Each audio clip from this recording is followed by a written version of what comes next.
En deux clés, comment c'est possible de bien communiquer avec votre enfant? J'ai souvent des parents qui me demandent, soit de manière claire ou soit de manière un peu détournée, comment je pourrais faire pour mieux communiquer avec mon enfant, parce que j'ai affaire soit à des parents qui sont vraiment au fait de, vous savez, tout ce qui est communication positive et bienveillante auprès de son enfant, qui ont fait donc même aussi beaucoup de développement personnel, voire pour certains beaucoup de développement spirituel, et qui pour autant ont du mal, n'arrivent pas finalement à communiquer de manière spontanée et naturelle pour que ça se passe bien auprès de leur enfant.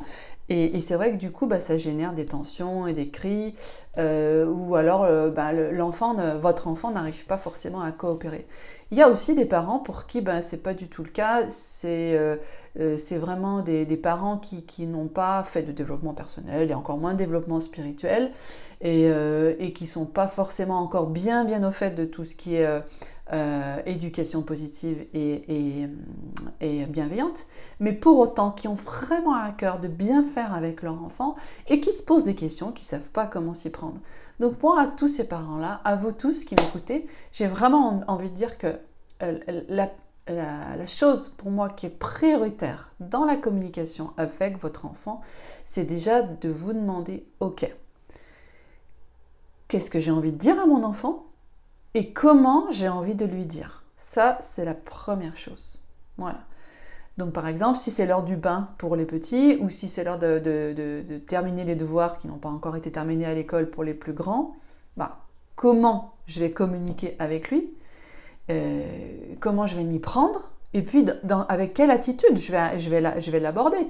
Est-ce que si je rentre du travail, par exemple, je suis frustrée, je suis énervée, j'ai des soucis en tête, je suis impatient ou je suis fatiguée. Donc tout ça, ça va rentrer en ligne de compte. Donc première chose à vous demander, dans quel état d'esprit j'aborde la communication avec mon enfant. Et puis deuxième point,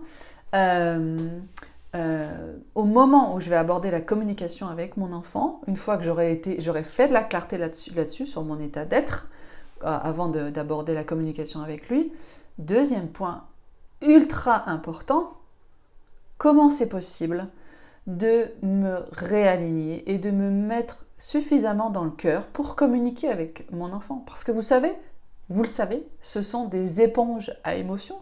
Donc, si vous arrivez auprès de votre enfant et que vous adoptez un ton fermé, vous adoptez une attitude renfrognée, et que vous arrivez avec vos soucis, avec votre fatigue, avec vos difficultés, qui sont légitimes, attention, je n'ai pas dit l'inverse, mais si vous arrivez auprès de votre enfant avec tout ce gros paquet d'émotions un peu lourdes comme ça et pesantes, qu'est-ce qui va se passer pour votre enfant ? Il va sentir tout ça, bien évidemment, et lui ne va pas communiquer en fonction de votre message oral que vous allez lui dire, il va communiquer à partir de ce qu'il va sentir en vous. Voilà la clé importante à prendre en compte dans la communication avec votre enfant. C'est que lui ne va pas communiquer à partir du message que vous allez lui donner, que vous allez lui transmettre. Il va communiquer à partir de ce qu'il va sentir à l'intérieur de vous, comme émotion, comme pensée, hein, tout ce qui est enfermé à l'intérieur de vous et qui bout peut-être un petit peu. Lui, c'est à ça qu'il va se connecter. Donc c'est important de communiquer, déjà d'être au clair en vous sur les émotions qui vous habitent, les pensées qui vous habitent, mais aussi de communiquer à partir, je dirais, de la zone la plus intime de votre être et en même temps qui est tout le temps présente à l'intérieur de vous et qui ne demande que ça, de communiquer à partir de votre cœur. Donc, la clé du jour, et je dirais même de la semaine, c'est de communiquer à partir de votre cœur et de réapprendre donc à communiquer à partir de votre cœur. Je vous souhaite une super belle semaine et je vous souhaite sincèrement d'apprendre à communiquer de cœur à cœur avec votre enfant. Bonne semaine.